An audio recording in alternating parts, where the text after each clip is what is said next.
We are up to Mishnah 4 of chapter 1 of Pirkei Avos. And I'll read the Mishnah quickly, and then we'll break it down piece by piece.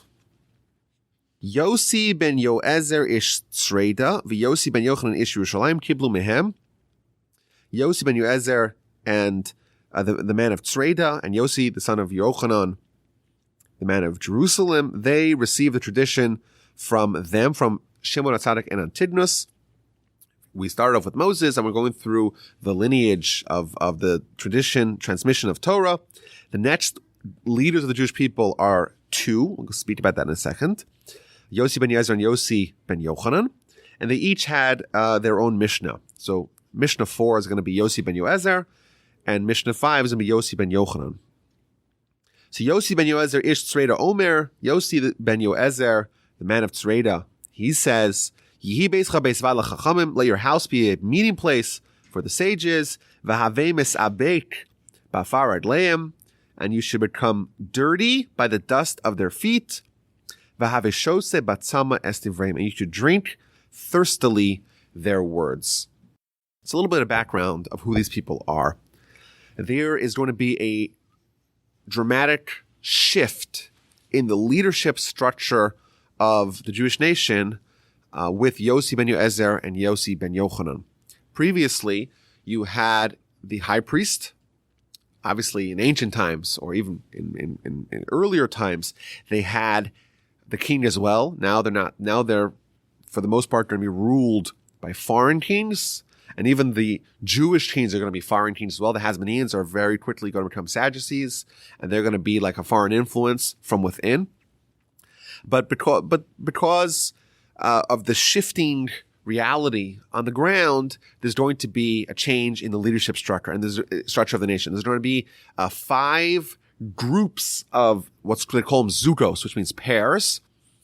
Pairs of leaders, like kind of co-CEOs, where you have 2 people who are headlining the nation. One of them is called the Nasi, which means the president of the Sanhedrin, and one's the Af Beis Din, the head of the Beis Din of the court. One of them is more like the religious political leader, and one is the religious halachic leader. And there's various reasons as to why various reasons theorized as to why this change happened. But some of the historians, they posit that the high priest, he used to be responsible. He was the go-between between the nation and the overlords. So you have the Greeks. We said originally there was Alexander, and then there was the Ptolemean, the Egyptian Greeks, and then eventually the Seleucid, the Assyrian Greeks. But one of the high priests, actually the son of Shimon HaTzadik, who was the high priest after him, he decided to collect the taxes from the Jewish people, but not to pass it on to the Greek authorities, which is almost a declaration of war from a subjugated people to not pass the tax on to the king. And the Ptolemy, the king, when he was told of Chonyo, who was the name of the high priest, his refusal to give the tax monies to the Egyptian Greeks, he essentially threatened war. And when the Greeks come and threaten war, it's actually very dangerous. But there was a Hellenist, a crafty Hellenist by the name of Yossi ben Tuvia, who was also the nephew of Chonyo, and he decided to go to Egypt and to negotiate with the Ptolemy. And he came to Egypt, and he brought lots of lavish and extravagant gifts, and he basically he lobbied successfully to convince the king, the Greek king in Egypt, to appoint him to be the tax collector. The tax collector is a very pivotal job because they are granted taxation authority. And it's also highly susceptible to corruption because all they have is a certain head tax that they have to pay to the Greeks. Whatever's left over, they could pocket. And that's what they would frequently do. And which is why typically the high priest, who's the spiritual leader of the nation, someone who is responsible for the well-being of his people, and someone who has also the spiritual aptitude to do so, they would be in charge of this very important role because they're less likely to be corrupted. Once it's given to a Hellenist who is money hungry, and Ptolemy gives him 3,000 armed guards to go collect taxes, it's a very dangerous situation. And he goes to the city of Ashkelon, which is on the coastal part of Israel, on the Mediterranean. And he, with his army, and this is a Hellenist, right? This is not someone who is very favorable and amenable to the masses of people. And he starts demanding exorbitant taxes and pocketing most of the money. And in the city of Ashkelon, the residents refused to pay this outrageous taxes. 20 of the leading Jews of the city were actually executed by this new tax collector and his Greek cronies, and there's various punishments meted out to other Jews in other places. And you have this war where a lot of the Hellenists are joining this new camp of the tax collectors, and they're rampaging through Jewish towns. And this is going to be indicative of what's going to happen over the next several centuries in the Second Commonwealth, the Second Temple era, where you have this major faction of Jews that are very wealthy and very powerful and connected to the Greeks and eventually the Romans as well. And they are a cancer within because there's civil war where the masses of Jews are still obedient to the Sanhedrin, to the rabbis, and a small faction, but very powerful minority are Hellenists who want nothing to do with tradition, want to Greekify the nation as much as possible, and are going to tax the nation to tatters. And as a result of these new challenges, the decision was made to strip the Kohen Gadol of a lot of his responsibilities and to pass that on to the two most outstanding Torah scholars of the nation, and they're being called the Zugos. Zug means a pair. And the idea is to bolster the role of the rabbis and the great rabbis of the time, and to also diminish the role of the high priest. And as we know, throughout the Second Temple era, there's going to be a chronic corruption in the high priesthood. There's going to be it's going to be sold to the highest bidder. Usually, it was the most righteous Kohen was nominated, and now it's going to be many of them are going to be Sadducees or Hellenists who just want to do it for the thrill of it, and they're going to bribe and they're going to cajole and they're going to pay their way to becoming a high priest. So a spiritual office is now becoming a political ploy. And to try to mitigate that, the rule of the Zugos were instituted, and they're going to be the ones who are going to try to stabilize and to solidify the spiritual status of the nation. So the first two Zugos, they're the ones coming after Shimon HaTzadik and Antigonus, the last ones to have total authority, a total leadership over the nation. The first two Zugos are Yossi ben Yoezer and Yossi ben Yochanan. In fact, in line with this devolvement of the nation, these two are the first to have a machlokas, first to have a dispute. As we get further away from Sinai, the likelihood of making mistakes obviously grows. But until this point in history, until the 2nd or 3rd century before the Common Era, there was never a halachic dispute amongst the rabbis. You have disputes that are settled, but this was a dispute that was not settled until later, and for a significant amount of time, there was a disagreement as to what the exact disagreement is. Again, to show how minor the disagreements were. What is the halacha with respect to smicha on Yom Tov, which is English for saying, does the Kohen place his hands on top of the animal on a festival or not? We know that there's a part of a sacrifice, putting hands on a sacrifice on the animal. Is that done on holidays or not? Obviously, it's a very minor rule, but there was still nonetheless a debate that was not settled to the times of Hillel and Shammai, who are the last of the Zugos several hundred years later. But again, I think this does dovetail with some of the themes we've spoken about in previous mishnas, that as we progress in time, there's a need to expand the rabbinic leadership, and as a result of the spiritual development of the people, both because we're going further away from Sinai and also because of the external factors of what the situation of the nation was at the time, that caused a degradation from generation to generation. Okay, so the second Mishnah of our book, the Mishnah of Shimon HaTzadik, of Shimon the Righteous, that taught us that there's three pillars upon which the world stands: Torah, Avoda, worship of God, and Gemilas Chasadim, and kindness, loving kindness. The last Mishnah on Tidnos, he told us how to do Avoda properly, how to worship God properly. Worship God, it's the attitude that you have when you approach worshiping God.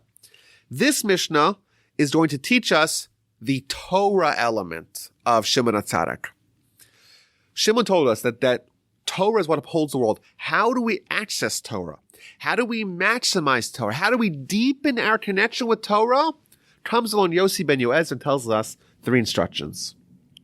Make our house a meeting place for the sages. We should sit by the dust of their feet, and we should drink their words thirstily. So what's interesting is that these instructions, first of all, none of them actually says study Torah. It says make your house a meeting place, sit by the foot of the teachers, and drink thirstily their words. It's interesting, like you would think the most basic element of gaining Torah is studying it. So that's an interesting point to think about. But also, all three instructions of Yossi ben Yoezer relate to a person's relationship with a teacher, with a scholar. Make your house a meeting place for scholars, for teachers, for Talmidei Chachamim, for scholars, for sages. Sit by the dust of their feet. Right? Submit yourself to study from a teacher. And lastly, drink thirstily their words. So it's interesting that I think the most fundamental teaching that he's trying to convey is that when you want to study Torah, you look backwards. You go back to the ancients. And it's remarkable how Torah, like the peak of Torah was at Sinai, was with Moshe. And we're always referencing back towards that. And it's the only discipline where the better way, the way to better your understanding, your grasp of it, is to look backwards, not forwards. It's the only time where we say that the ancients had a greater grasp of the subject than we do. And there's no one today that compares to the Gaon of Vilna, who died in 1797. No one. His knowledge of Torah was so complete, it's astounding. But even the Gaon of Vilna, if you compare him to the Rambam, who was several hundred years prior, the Rambam was on a different level. And you compare the Rambam to Rabbi Akiva, who was 1,000 years earlier, different worlds. And Rabbi Akiva to Moshe, different worlds. And every other discipline, it's the opposite. The further along the path of progress you get, the more understanding. So we look at, Copernicus. Yes, he was a great scientist. Sure. Or look back to Newton. Sure. But now we know so much more. And now we've advanced so much more. And now we've already disproven a lot of what Einstein said. And that's just the nature of the beast. Yet somehow Torah is the other way around. That's the first insight. But moreover, how do we gain Torah? So what are we told? Make your house a meeting place for the scholars. What is my house? Where I live, my residence, my domicile. What does that have to do with studying of Torah? I think that what it's hinting at is that unlike other pursuits, there's no easy way to succeed and be done with respect to Torah. You want every other goal someone has. You want to write a book. You want to become a millionaire. You want to achieve X, Y, or Z. That's not in Torah. You can do it. You can finish it. You can retire. Here we're told that to gain Torah, you have to pursue it tenaciously and continuously. You have to bring it to your house. Torah is not something that you relegate to the study hall or to the synagogue or to the classroom. Torah has to be with you at all times. And you have to turn your house where you live into a place that's a meeting. What would a meeting place for scholars look like? It would be primed for what scholars do when they meet, talk Torah. You have to turn your home into a meeting place for scholars, which means you have to make your home a place, not necessarily that you have to invite scholars, you have to make it into a meeting place that scholars would be comfortable in. Remember, it doesn't say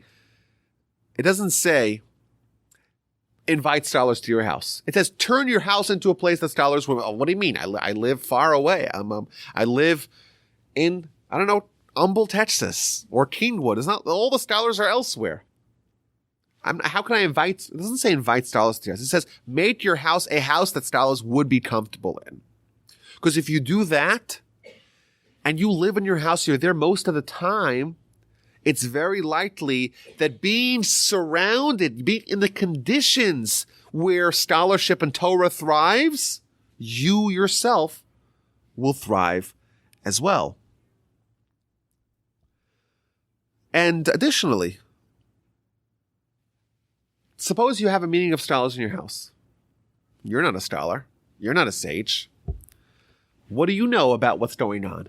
It doesn't say to study by the scholars. It says just to have a place that's worthy of meeting. But even if you have the meeting, what then?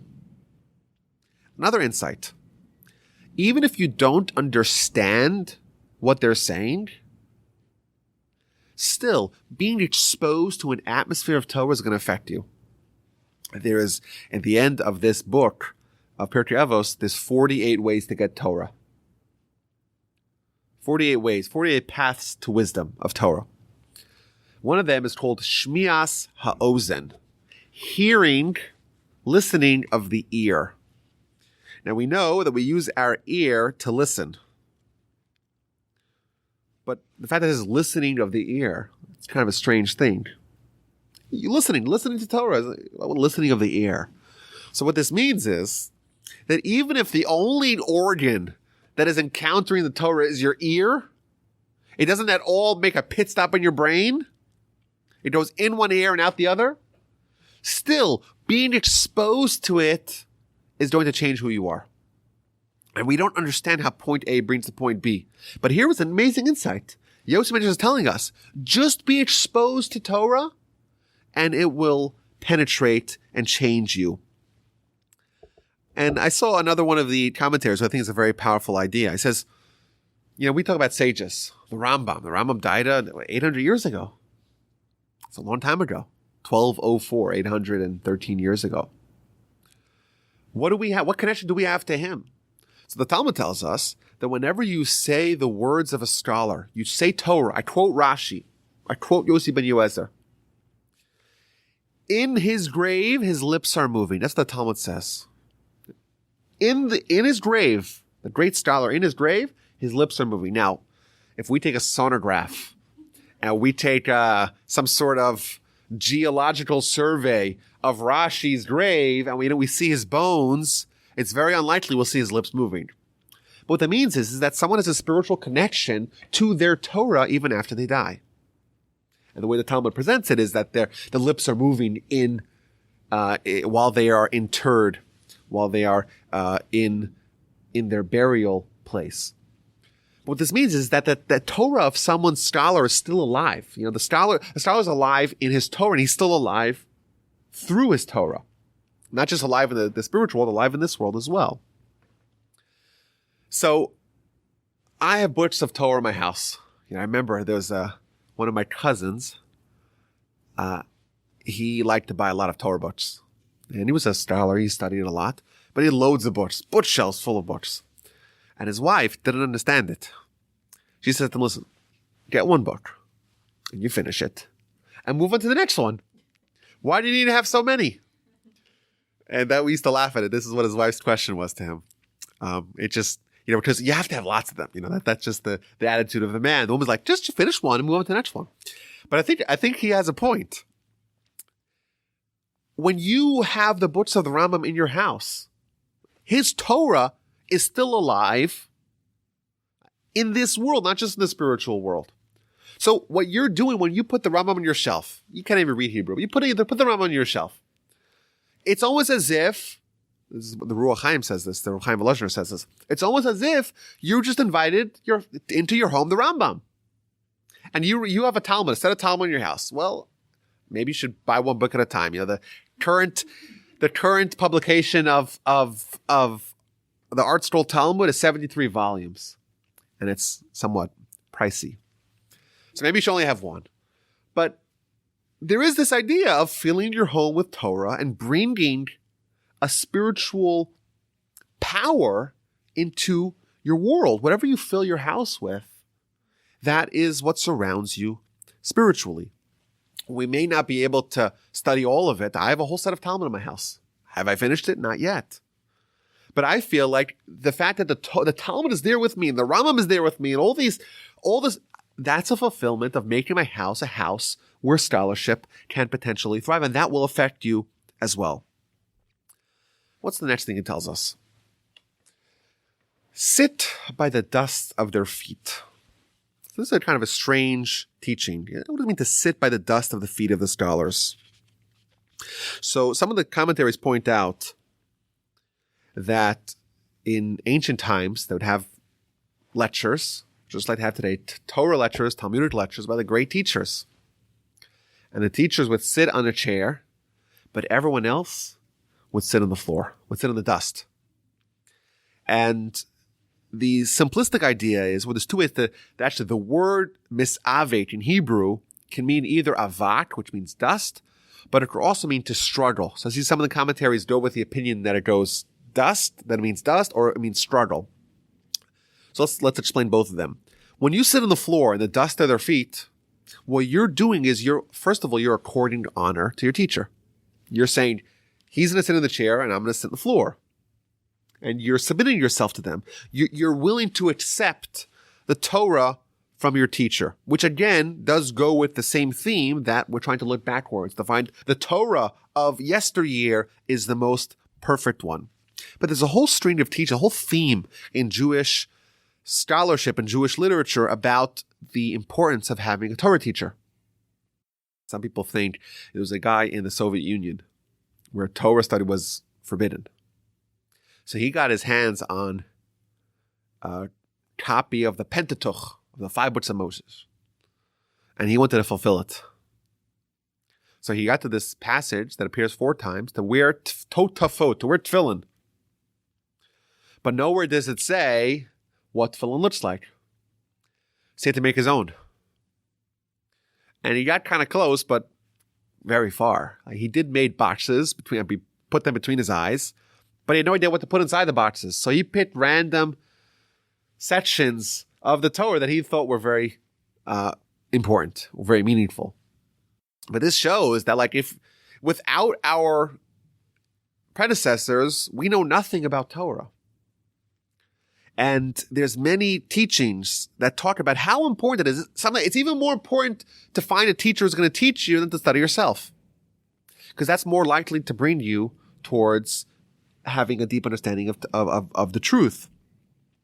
My grandfather used to quote the Talmud in the book of Makos. In the book of Makos, it's divided up into 3 sections, but the middle section talks about someone who kills accidentally, an accidental murder, manslaughter. So someone who's a murderer in Torah law, that's an executable offense, as it is in America. Well, what if someone kills accidentally? They were a little bit negligent and someone else died. So they get punished with exile. They have to go to the city of refuge. But the verse tells us that they have to live there. Which means that it has to be even though they're in exile, you have to make sure that they could live there. They could flourish there. So what if there's no food there? Well, then they can't live there. So the nation has to ensure that there's plenty of food, and there's enough jobs, and there's enough protection from enemies, right? It has to be a place where people could flourish and can have life. Says the Talmud, if you have a student who God forbid, kills accidentally. They were a little bit negligent. They fell off a tree and they killed someone, tragically. But they're a student. And they're going to go to the town and have to abandon their teacher. Says the Talmud, if the student goes to exile, the teacher has to go with him. Why? Because someone needs it for their life, right? You said the verse says you have to live there. Everything that's necessary for someone to live has to be brought to the city of refuge. Well, how can someone live without a teacher, without a Torah teacher? Therefore, the teacher has to pick up and move as well. He has to get up and move from his town and go bring his academy with him to the city of refuge. And says the Rambam, the way he explains this, that the life of someone who is a scholar and someone who wants to be a scholar without Torah, well, that's like death. And the only way to have Torah is with the teacher, and therefore the teacher has to go, because otherwise the verse won't be fulfilled. The verse says that someone will have to live there. It's interesting. One of the commentaries asks, wait a minute, maybe there's a teacher in the city of refuge. So someone lives in city A, and he kills accidentally. He has to move to city B, the city of refuge. Well, in that city, there's many Torah scholars. Why do you have to take his teacher and uproot him and his family to move him to the city of refuge? And he answers, well, every teacher has his own style. And some people, they flourish under a particular style. And others like a different style. So what this means is that your life, it's an existential threat to your life if you have a teacher. You don't have a teacher, of course. But even if you have a teacher, but it's not your right style, it doesn't perfectly jive with the kind of flow that you like, that doesn't speak to you, that too can imperil your spiritual life. And here we see, like this idea of submitting yourself to the teacher, it's a very powerful idea. We know that the story of the golden calf, simply you read it, is the Jewish people wanted to make for themselves an idol. That's how you read it simply. But if you read it very critically, and as the commentaries point out, primarily the Ramban in the end of Exodus, which in the story of the golden calf, it seems very clear is that what they actually wanted was a replacement for Moshe. Moshe wasn't there. Moshe was their teacher. And they're sitting and waiting with bated breath. When's he coming down? He's supposed to be here. He's a few hours late. We need a replacement. This shows already from the beginning, even though it's an episode that describes the misconduct of the nation, but this also shows their attitude is they needed a Moshe to teach them, which is an interesting idea. So that's one interpretation of this. Sit by the dust of their feet, accept Torah from a teacher. In the Ruach Chaim, he presents it in the opposite way.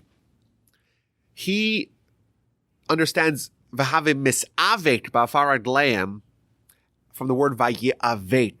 In a few weeks, we're going to read about Jacob, who has a struggle with the angel. Turns out to be the angel of Esau. But the word is vayeavek ish imo, and a man struggled with him. They were wrestling with each other. So that's the same word over here. V'havi mitavek b'afar ragleim. So says the Ruach Chaim here, what this means is that you should struggle with your teacher. If you don't like what he says, you better tell him. Because otherwise you won't learn and he won't improve. And he tells us that in other places, the Torah, studying of Torah is called a war. And those who study Torah are warriors. And a student and a teacher and a father and a son, when they study and they disagree, they start fighting and battling. And each one of them should not forfeit unless they're convinced that their opponent, so to speak, is correct. And we think maybe if there's a teacher, I know no one here thinks like that, but some people think if there's a teacher, well, you got to accept their word as gospel. No. If you are convinced that you're right, if you're convinced that your argument is more correct of an interpretation of what the Torah is saying, you would better stand up for yourself, because otherwise you won't learn. And there's an addendum perhaps we could say here, is that what's the objective of Torah? Torah is to bring us to perfection. Perfection of ourselves, of our intellect. What this implies is that our perspective may be a little bit askew. It may be crooked. We may have a crooked way of thinking.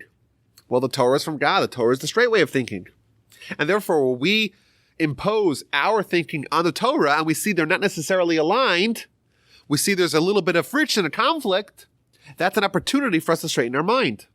And if we don't insist to try to understand why we're wrong, or maybe why someone else is wrong, we'll never come to reach the truth of Torah, and thus we'll never be able to acclimate and harmonize our mind, our intellect, with God's intellect, with Torah.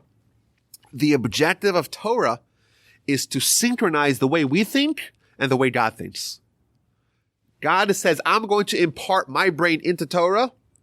You plug your brain in, and wherever it doesn't match up, you straighten yourself out. And thus you're able to start thinking the way I do. And that's why, by the way, it's common for people who have a dilemma to go to a Torah scholar to ask them their dilemma. Why? Are they a prophet? No. Are they like the Kohen Gadol, the high priest who has the Urim and Tumim, that they can find out what God wants? No. But they have godly intellect because they came to Torah with their own intellect and they upgraded it to the higher version, to the godly intellect, and thus you could ask them a question on any area in the world. They're able to approach it with a sharper, with a more acute intellect because theirs was upgraded through Torah. But if you're not going to push and pursue and find out why you don't agree, you're never going to manage to access the higher levels of Torah, of straightening out your mind, of improving, of deepening, of making your thought patterns more profound and more sharp. You're never going to achieve that with Torah. Therefore, what the Mishnah is telling us, according to this angle, is that you should struggle with your teacher. You should argue with your teacher because only through that process will you achieve what the objective of Torah is. And finally, Mishnah tells us that you should drink thirstily their words. So the commentaries tell us that the way it's presented by some is that it's like drinking salt water.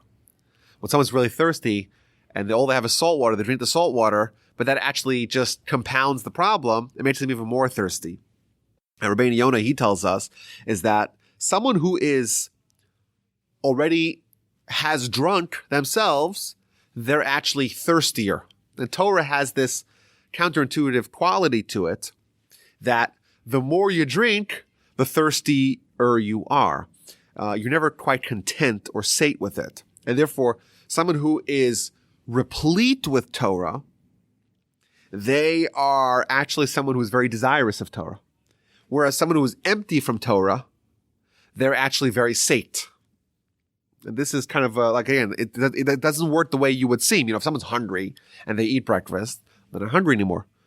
If someone's full, they don't want breakfast. That's how it works kind of in our world. But in the spiritual world, it's the opposite.